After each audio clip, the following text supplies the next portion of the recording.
After 9/11, the US sent 10,000 troops to Afghanistan.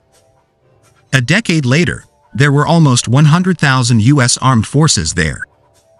The armed forces hired translators to help them in exchange for visas for themselves and their families. On a hot day, Master Sergeant John Kinley and his team run a checkpoint. Their translator Hadi works with Jizzy, questioning drivers of vehicles about their contents. One driver becomes angry about the questions. That's when Tomcat and JJ take notice. Kinley orders Hadi and Jizzy to search the back of the truck while Chow Chow and Jack Jack get into position. The driver is now sweating bullets and bolts in the other direction, and Kinley knows what will happen before it happens. A bomb detonates. Kinley and the team mourn Jizzy and Hadi. Kinley must choose another translator. After being highly recommended, Kinley picks Ahmed. He's intelligent, quiet, and tenacious.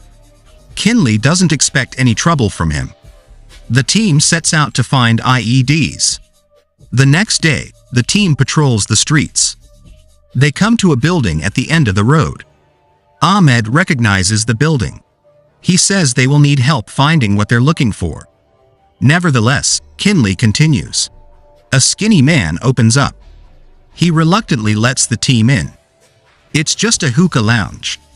There are unconscious bodies and hookah tubes everywhere. Kinley sinks into a nearby chair, defeated. Another day, the team drives deep into the desert. Intel tells them that the Taliban are building IEDs in this location. A second translator recommends taking a back road since the shorter route is washed out due to recent rains. Kinley approves, and the team heads out. On the way there, Ahmed asks Kinley to reconsider. Kinley pulls the vehicles over. He orders 2 men to scope out the area from the ridge, while another contacts the eye in the sky. The ridge is clear. There's no one waiting for Kinley's team. Kinley turns to confront Ahmed, but he has the second translator to the ground and a gun at his neck.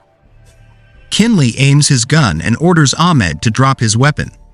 Ahmed doesn't until the second translator confesses that the Taliban has his family. The eye in the sky confirms that Kinley's team was just moments away from an ambush. At the base, Kinley learns that Ahmed volunteered to help the US Armed Forces after the Taliban killed his son. Kinley gains a new perspective on Ahmed but orders him never to disobey his commands again. Kinley vents his frustration to his superior, Colonel Vokes. Vokes can't officially approve Kinley's want to move outside official limits, but he doesn't discourage him from doing so either. Sergeant O'Brady witnesses this conversation and gives Kinley what he needs to start. A name. The team corners the guy, who is a drug dealer. Ahmed doesn't do a word-for-word translation. Instead, he has a conversation with the guy. Ahmed tosses him some money, but the guy doesn't budge. He threatens Ahmed's family and swears to kill them in front of Ahmed. Ahmed reads him carefully and tosses him another wad of cash. Kinley doesn't like this move. Ahmed finally convinces him to help the team. The drug dealer gives 2 locations where the IEDs are being built. That's the point, there's not one factory. There are a few to do parts of the job, then bring it all together in the end. The team moves out and hits the jackpot in a desert location. Kinley radios in their find and reinforcements are 15 minutes out. Kinley knows the team's position will only last for a while. They move in. They find 3 guys torturing an Afghanistan man, but they are too late to help him. More Taliban men arrive, and it's a shootout. Eventually, the entire team dies. Kinley and Ahmed can escape in one of the Taliban's pickup trucks, but they have a dozen guys on their tails. US Armed Forces arrive and collect the remains of the team. Kinley and Ahmed's truck gets a flat tire. They abandon the pickup and use their position as an advantage. They get further and further into the woods, mountain area. Kinley and Ahmed try to return to base, but their radios are out of range. They spend the night in the mountains. The Taliban men phone their boss, and he orders them to bring in Kinley and Ahmed no matter what. Kinley wakes Ahmed. A radio is picking up a signal. It's the men after them. If they are getting a signal, it means they are close. Kinley and Ahmed double-time it back in the direction of the base. They come across two men in a valley. Without guns, they stab them to death. On another hill, two men use binoculars and miss Kinley and Ahmed. But at the last moment, spot them. They have no choice. They must use the guns. The gunfire echoes through the canyon, the Taliban close in on their location. They take refuge in a house. Kinley tries to find an escape route, but he is shot in the leg, side of his stomach, and shoulder. Ahmed comes from behind and kills the Taliban. He takes their truck and loads Kinley in the back. Using the main roads, he gets as far as he can. 3 Taliban men stop him from the side of the road. Their truck is having problems. They make him give them a ride. One sits in the cab with Ahmed. The other 2 jump in the back. Kinley remains very still. He's under blankets and rugs. Which is what Ahmed says his profession is. They cannot have this cover blown. Ahmed tends to Kinley's wounds, but it's only a temporary fix. They travel to another location. Ahmed trades the pickup truck for medicine, food, and a 2-wheel wagon.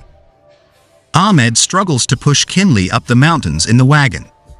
It's challenging and rigorous. Ahmed shields Kinley from the sun with light blankets. Kinley is in and out of consciousness through this time. At night, Kinley wakes in excruciating pain. Ahmed tries to comfort him. The next day, Ahmed makes it to a spot where he can see the base a few miles from his position on the mountaintop. At a small outdoor shop, Ahmed buys water. But a few Taliban trucks pull up. They notice Ahmed. One man begins to look under the blankets and discovers Kinley. Ahmed quickly takes out Taliban men. After a few moments, U.S. armed forces show up. An exhausted Ahmed is ordered to put his hands up. They cuff him and put him on the ground. He tells them Kinley is in his wagon. The soldier looks and is shocked that Kinley is alive. Kinley wakes in the hospital. He fades in and out. Next thing he knows, he's home in Santa Clarita, California. He grills steaks for his wife and kids. There's a hollowness behind his eyes. He learns that Ahmed and his family had to go underground. They have yet to receive their visas. Kinley calls everyone and anyone to help. He gets nowhere. He calls. He gets put on hold. He calls and must repeat his requests over and over. After being put on hold for 3 hours, he begins drinking. His family takes notice. Kinley is told before a visa can be given, there must be a background check. Kinley questions what kind of background check needs to happen for a 3-month-old. At his work office, he's there alone at night and on hold. He begins to drink. Cut to him being disconnected, and he gets angry. It's just one dead end after another. In Afghanistan, Ahmed is with his 3-month-old baby and wife. He gets a call. The Taliban know his location. His informer tells him to get out using the back door. Wait, there's a man there. Ahmed's wife grabs their to-go bag while Ahmed hides behind the door. When the intruder enters, Ahmed kills him from behind. The family escapes out the back just as the Taliban knock down their front door. In the street, Ahmed must blend in with the people. The small family quickly sits at another family's dinner table and they play along. After the streets are clear, Ahmed and his family jump into the back of the truck. They make it out safely. Kinley is offered another solution. Private contractors. His wife offers to take out a second mortgage on the house so Kinley can pay for it. Kinley aggressively asks Colonel Vokes to ensure the visas are ready when needed. Vokes warns him that there's a bounty on his head by the Taliban. But Kinley must do this to have peace. Kinley says goodbye to his family and flies back to Afghanistan using the alias Ron K. He meets the head of the operation. There's been a change of plans. A UN official is coming into town and must postpone Ron's op. Kinley refuses. He needs to evacuate Ahmed and the family today like it was planned. Kinley chooses to go alone. They equip him with a truck and gear. There's a meeting set up with Ahmed's brother. The brother does his business without trouble from the Taliban because he supplies them with heroin. The brother gives Kinley a driver to take him to Ahmed's location. While driving there, a checkpoint worker forces the driver to show him the back where Kinley is hiding. The man gets too close. Kinley has no choice but to kill him. Kinley and the driver hide the body on the nearby riverbank.